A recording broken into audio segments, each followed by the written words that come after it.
Yeah, yeah, yeah, yeah, yeah, yeah, yeah, yeah. Hi guys, j'espère que vous allez bien et que vos projets se portent bien. Et même si ça ne va pas, ça va aller par la grâce de Dieu. Alors aujourd'hui, nous sommes réunis pour une nouvelle vidéo. Cette vidéo va parler des chambres implantables, donc des ports à cathéter. C'est quoi une chambre implantable? C'est quoi un port à cathéter et à quoi ça sert? Quels sont les avantages? Quels sont les inconvénients? Est-ce qu'on peut l'utiliser? Et tout ça. Du coup, on va parler de ça dans cette vidéo. Donc avant de commencer la vidéo, je vais toujours te demander de t'abonner, abonne-toi, active la cloche de notification pour ne pas manquer mes vidéos, like et surtout partage. Alors, c'est quoi une chambre implantable? Une chambre implantable, c'est une forme de cathéter à voie centrale. C'est un petit boîtier qui sera posé en fait par un chirurgien sous la peau. On effectue la pose en fait dans la grosse veine cave. Le port à cathéter est constitué de la chambre implantable là, qui est un boîtier. Le boîtier est placé maintenant en haut du thorax parce que c'est là qu'il y a en fait les grosses artères et les grosses veines.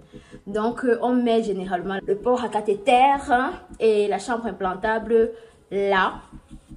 On met là en place. C'est une opération chirurgicale, c'est une opération qui se fait en bloc opératoire, soit en anesthésie locale, soit en anesthésie générale pour des cas particuliers. Après que le chirurgien ait posé ce port à cathéter, il vérifie si tout est bien posé, s'il y a vraiment la remontée du sang, il vérifie tout ça. Et à la fin, dès qu'il a donné son accord en fait pour que on commence à administrer les traitements via les chambres implantables, via le port à cathéter, l'infirmier ou l'infirmière n'aura que à injecter le traitement. C'est un dispositif qui nous permet en fait de garder la veine. Si vous vous rappelez bien la fois passée, on a parlé des veines qui disparaissent. Ça c'est une solution aussi pour garder la veine. Mais pendant un traitement qui est limité. Le port à cathéter, il est utilisé pour les drépanocytaires. Il est également utilisé pour la chimiothérapie parce que c'est quand même une thérapie assez longue. Donc il peut aussi être utilisé pour les cas de chimio. Lorsque vous entrez en ambulance pour des traitements ambulatoires, on peut vous mettre aussi le port à cathéter.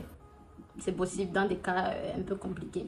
Vous savez, moi j'essaye toujours de faire un peu le gros, en gros là. Donc en gros c'est un peu ça le principe de la chambre implantable, du port à cathéter. Les avantages du port à cathéter, des chambres implantables, c'est quoi? Déjà, ça évite le stress, l'anxiété, les douleurs causées par la recherche permanente des veines sous les bras, des veines fines en fait, des veines qui sont tout le temps traumatisées. Ça évite tout ce stress-là qu'il y a autour de ça. Parce que voilà, c'est déjà un dispositif, c'est déjà là et il n'y a plus à chercher la veine, à avoir peur que ça va éclater ou bien que ça va être traumatisé et tout ça. Donc ça c'est le meilleur avantage pour moi parce que on cherche à se faciliter la vie. Ça permet également d'avoir un traitement facile pour de longues périodes. Par exemple, quand tu es à l'hôpital pendant des semaines et des semaines, c'est favorable pour toi d'avoir un port à cathéter qui va te permettre en fait de ne pas souffrir tout le temps de prise de sang pour voir comment la maladie évolue, ne pas souffrir de transfusion surtout sanguine parce que on sait que pour les transfusions sanguines, il faut quand même des veines assez considérables, il ne faut pas des veines fines. C'est pour ça que quand on cherche toujours les veines pour la transfusion, on cherche quand même des endroits où il est susceptible de trouver de grosses veines. Tout simplement. Donc avec le port à cathéter, c'est déjà une grosse veine cave supérieure. Donc c'est facile d'administrer les traitements sans pour autant tout le temps piquer. Ça facilite également l'administration de certains traitements.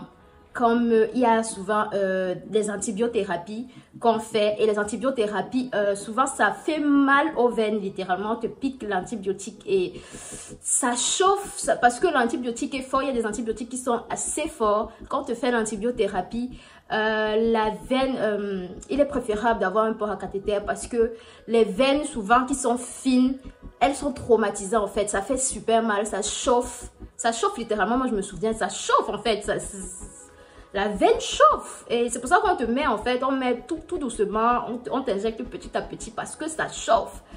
Donc avec une grosse veine, il y aura plus ces problèmes en fait de traumatisme, de traumatiser la veine et tout ça. Ça facilite l'administration des traitements. L'avantage aussi, c'est que tu peux en fait avoir ça sur toi sans pour autant être à l'hôpital. Ça veut dire que tu peux l'avoir à la maison, juste venir pour qu'on t'administre les traitements. En fait, ce n'est pas un traitement qui s'arrête seulement quand tu sors de l'hôpital, si tu as un long traitement. Donc, tu peux le garder, suivant ce que le médecin va te dire, tu peux le garder et voilà. Tu fais tout avec, tu as une voie qui est déjà préparée, donc tu fais ta vie, tu peux rentrer à la maison, tu fais ta vie. Et maintenant, quand tu rentres à l'hôpital pour continuer le traitement, qui n'est pas fini par exemple, il y a un processus d'asepsie qui se fait pour rendre la zone propre et on t'administre le traitement normalement. Tu n'as plus besoin d'être piqué en fait. Donc, c'est bien. C'est juste bien en fait. On va passer aux inconvénients. Le premier inconvénient, c'est que c'est généralement pour les enfants. Déjà d'abord, donc ça ne veut pas dire que les adultes ne peuvent pas, mais pour les adultes c'est vraiment sous prescription médicale. Donc c'est vraiment ton médecin qui doit te donner l'accord d'avoir une chambre implantable si c'est vraiment nécessaire. Mais pour les enfants c'est facile, le parent peut demander cela et voilà, c'est assez flexible. C'est pour une durée limitée de traitement. Franchement, j'aurais trop aimé si c'était vraiment pour toute la vie. Mais malheureusement, les choses sont rarement pour toute la vie. Du coup, c'est pour une durée limitée. C'est pour une durée limitée. Donc, vous allez juste mettre ça pour la durée du traitement que le médecin aura choisi en fait. Dès que le traitement est fini, on te retire ton port à cathéter. Il peut avoir des risques de thrombose, c'est-à-dire qu'il peut avoir le sang qui se coagule, qui se bloque à un certain niveau de ta cave supérieure, à un certain niveau de tes veines, à un certain niveau de la circulation sanguine. Donc, c'est quand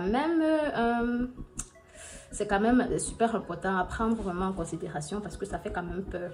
Ça fait quand même peur, surtout que c'est au niveau de toute la zone supérieure respiratoire et on sait que c'est le cœur, hein. On connaît que, voilà, pour respirer, le cœur pompe le sang et tout ça. Donc, c'est quand même super important de prendre en considération. Il y a le boîtier qui peut également se déplacer. Donc, la chambre implantable peut se déplacer souvent et ça peut gêner en fait. Ça peut créer des gênes, ça peut créer des choses, hein. Genre, on ne peut plus te piquer normalement parce que voilà, ça s'est déplacé. Il faudrait que des mesures soient encore prises pour replacer ça normalement et tout ça. Et c'est quand même un peu assez cher de replacer. Déjà, l'autre inconvénient aussi, c'est le coût. Il y a des chambres implantables qui sont quand même assez chères pour des durées de traitement limitées quand même. Je trouve que c'est assez cher, mais je vais pas me prononcer sur le prix parce que j'estime que tous les prix sont différents. Je vous encourage aussi à vous rapprocher de votre médecin. Ils vous donneront les prix par rapport à leur hôpital en fait. Mais il y a les prix moyens quand même sur internet. Maintenant aussi, il y a des risques d'infection du cathéter. Il peut y avoir des infections parce que vous savez, une voie qui est quand même qui relie l'intérieur du corps à l'extérieur, c'est dangereux parce qu'il peut y avoir des bactéries, des microbes, il peut y avoir vraiment plein de choses et ça peut faciliter des infections. L'infection du cathéter, ici le cathéter est déjà infecté, il va falloir retirer en fait parce que ça peut causer des choses vraiment dramatiques dans le corps du drépanocytaire. Donc il va falloir retirer. Maintenant on va passer au conseil parce que vous savez, hein, il y a toujours des petits tips. Il faut savoir que la chambre implantable constitue le port à cathéter. Donc pour l'administration du port à cathéter, c'est sous prescription médicale. On peut souvent sentir que les crises vont mettre assez long à guérir. On peut souvent un peu le sentir.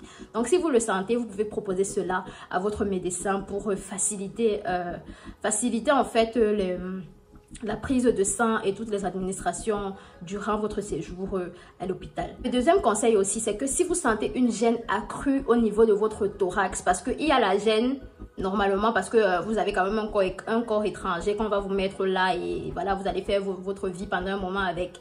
Donc, il y a une gêne initiale qui est là. Mais maintenant, si la gêne s'accroît en fait, ça veut dire que si vous avez peut-être des difficultés à respirer, si ça vous démange d'une certaine manière, si en fait, dès qu'il y a une gêne qui est un peu plus accrue que ce dont vous avez l'habitude avec votre port à cathéter, il faut appeler le médecin, il faut dire à l'infirmière, il faut aller à l'hôpital pour qu'on essaie un peu de voir si tout va bien.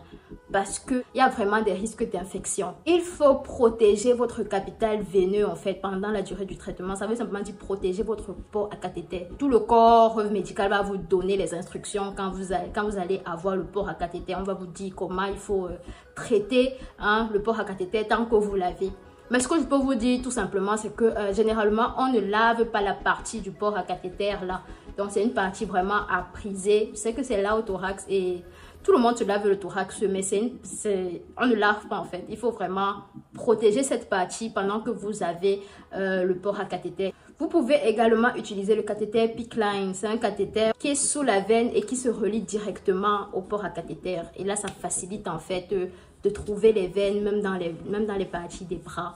Donc les amis, on a fini avec la vidéo en fait. En résumé, pour ma petite part, humble comme je suis, je pense que c'est pas mal vraiment d'avoir un port à cathéter.